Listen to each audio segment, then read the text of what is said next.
Alright, we're going to talk about something pretty controversial here. Some would even say crazy, probably. But what you gotta understand is when every single person in the world is taught the same thing from birth, generation after generation, it doesn't matter if that thing's true or not. Everyone's gonna believe that thing and accept it as fact after all that time. And once that so called fact is common knowledge, everyone, supposedly knows that this thing is a fact, no one questions it. Nobody even thinks about it. Nobody even, you know, wonders how it works. They just hear about it on the news. Or they see a Facebook post about it, whatever. We just go about our daily business, worrying about paying the bills or graduating from school or relationships or getting something that we want or going on vacation, partying, just having a good time in general. And it's not that anybody is stupid or more gullible than anybody else. It's just that we've all been hardwired in a way to think based on a certain belief system. To think based on, hey, science and scientists have got it figured out, or they're figuring it out. There's no need to even think about it. Just let them do it, and we can't wait till they have their next discovery. It'll be awesome, and we'll all soak it in, not even question it. And this is just the philosophical side of the whole argument in a way, and we haven't even started to break down the math and the science behind it. And once we do, you'll see that it just doesn't add up. It just doesn't add up with what we're told. But anyway, a lot of these videos are way too long anyways. I've seen some that are like 4 or 5 hours long, so we'll just jump right into it. Here's some bullcrap from the International Fake Station. Happy New Year from the International Watch their Space hips and Station. notice how Terry and I just sharpened our almost pencils like and we did a they're little suspended calculating, from and we wires. figured that we will be over midnight, somewhere over the Earth, 16 times throughout this day. So we plan to celebrate New Year's 16 times with our comrades, our people down on Earth that are doing it at that very moment. So we're going to do the same thing. That's our plan. And we want to wish everybody a happy, healthy, prosperous 2015 as we get the awesome privilege of celebrating New Year's up here on the space station with our 6 crewmates. Have a great New Year's and a safe New Year's down there, and we'll enjoy our 16 New Year's Eve celebrations here on board the space station.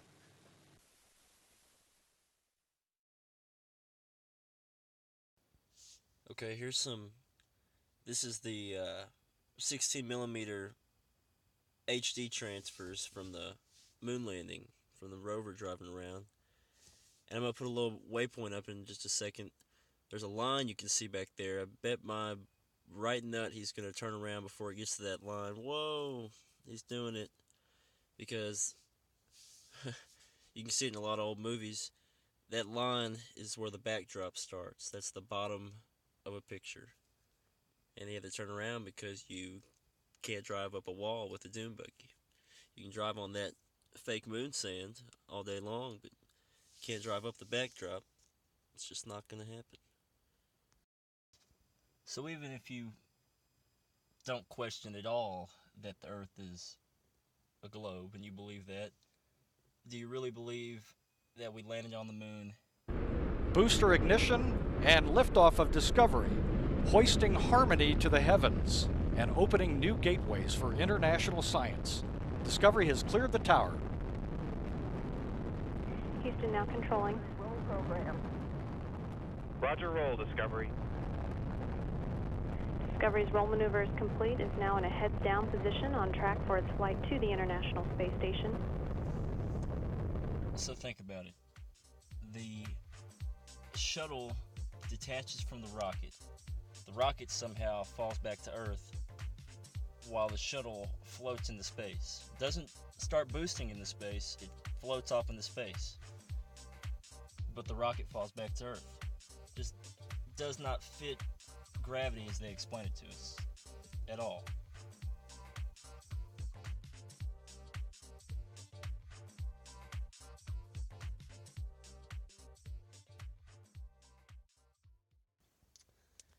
So this is where we live. According to NASA and science, we live on this big floating magic rock water ball going around the fireball. Just and if we form a world government under the UN, we'll be happy and peaceful and go off into space and live on Mars.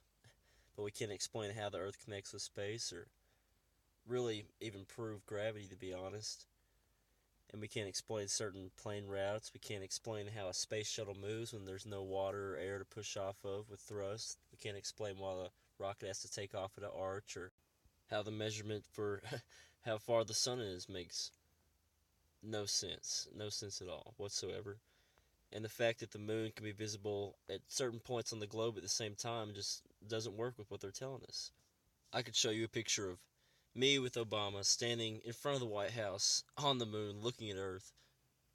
That doesn't prove to you that it's real. You're not going to believe that ever. It's crazy. But we went to space before we had a Nintendo. Come on.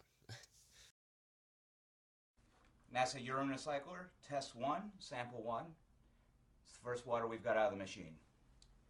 This will allow astronauts to recycle their urine and sweat into beautiful, clean, clear drinking water.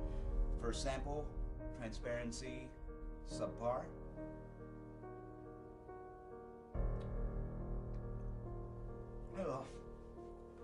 Oh, that's just piss. That's just straight up piss. A group of social criminals, these people in the space program. Nassholes, I call them. You're the one who said you walked on the moon when you didn't. Whoa, hold up for a second. This guy's going around talking to ex-astronauts from NASA, the people who have been to space. So many people believe anyways. Let's just see what they have to say about it. Calling the kettle black, if I ever thought of it. Saying I misrepresented myself. Away from me. You're a coward and a liar and a thief.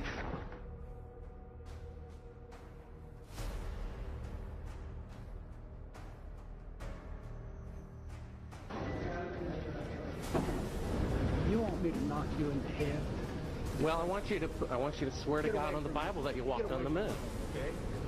If you walked on the moon, we're given the opportunity to swear to God that you walked on the moon. I'm going to give you the opportunity to get the hell knocked out of you if you don't leave me alone. So why don't you just put the end to the record in the argument, then put your hand on the Bible, swear to God you walked on the moon. Mr. Several, knowing you, that's probably a fake Bible. Well, you're talking to the wrong guy. Why don't you talk to the administrator at NASA? We're passengers. We're guys going on a flight.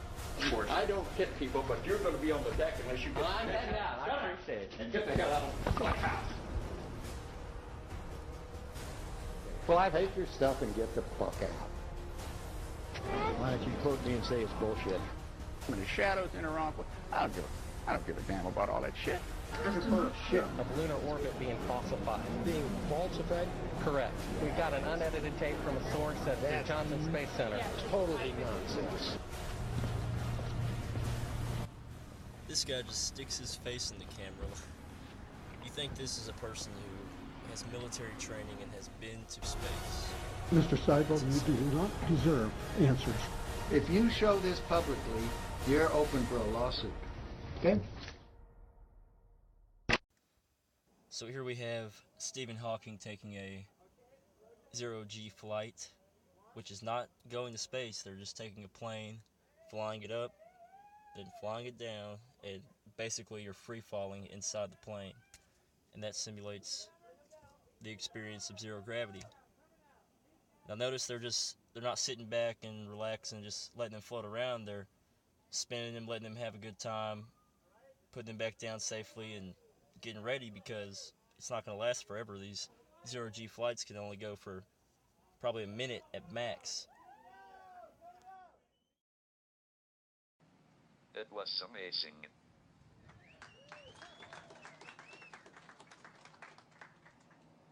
The zero-G part was wonderful, and the high-G part was no problem. I could have gone on and on. Space, here I come. Alright, in this next official NASA video, we have a female astronaut on the space station. showing us how she washes her hair in zero gravity. Notice the flying around water balls, and also remember the fact that they have loose hardware computer systems just laying around inside the ISS. And also you'll notice these little flashes where it's a cut and where they were taping the video or recording since it's digital. And yeah, just you'll see. You'll see how you can hear a bunch of noise in the background like they're on a cargo plane, and taking zero-G flights like we just saw Stephen Hawking do. I mean, it's really no proof that they're actually in space without gravity in an International Space Station going around the Earth. They're just not.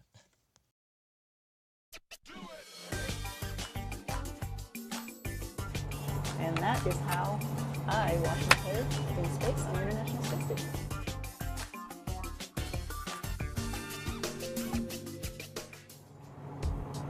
Hi there. I've had a lot of people ask me how I wash my hair in space, and I thought I'd show you how I do it. Let's see. To get started, these are the things I need. A bag of warm water, a little no-rinse shampoo, towel, and my comb. What I like to do is start by just putting some hot water, squirting it onto my scalp, and I have a mirror here so I can kind of watch what I'm doing.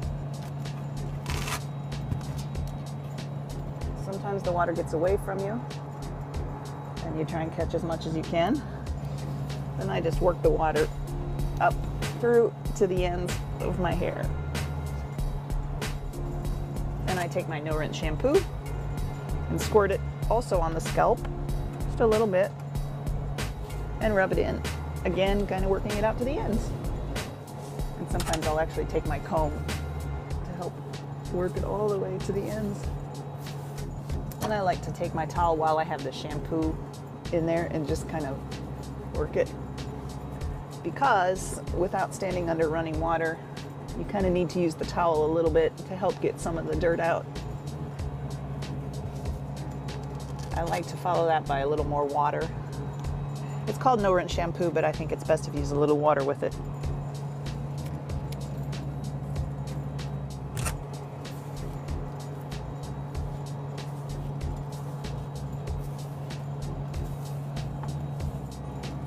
It actually feels kind of squeaky clean right now.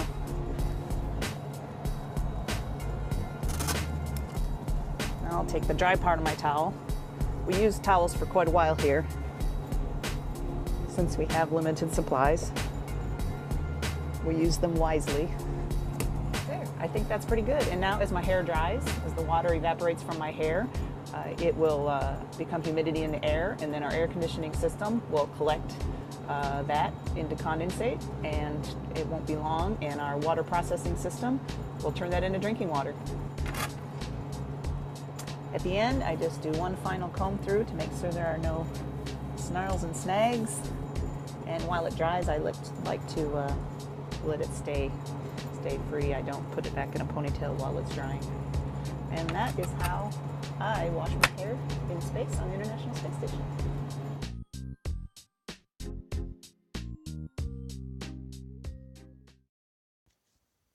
So hopefully at this point you're at least maybe thinking, hey, okay, maybe NASA hasn't been completely honest with us, but we know Earth is a globe. I mean, who would be crazy enough to think that we're not on a planet like all the other planets we see? Another thing people think is undeniable proof that we're on a globe is the way shadows are cast. You'll notice here you have a round globe, we'll call it, with parallel rays of light hitting two sticks, and the parallel rays of light are supposedly coming from the sun at 94 million miles away. That only works if the sun is in fact 94 million miles away. If it's, say, 4,000 miles away, you'll have the exact same effect on a flat surface. So, unless we can take a measuring tape and pull it towards the sun and see how far it is away, that's really not proof that we're on a globe. But science isn't really about proof, is it? Just think for a minute about the last thing you saw or heard of that required us to account for Earth's curvature.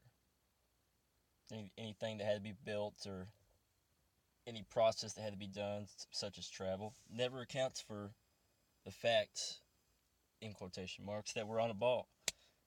So just think about that for a minute. This video is just not even a crash course, I'd call it. It's just a little intro to get you thinking, questioning a couple things, because it's a lot to take in. Really, it's pretty shocking information. Most people won't believe it ever. They'll take it to their graves that we're on a ball, and there's even many people that will take it to their graves that we've been to the moon. So, I hope they change their minds about that. I'll try to get some more specific videos up, explaining things piece by piece. Yeah, there you go.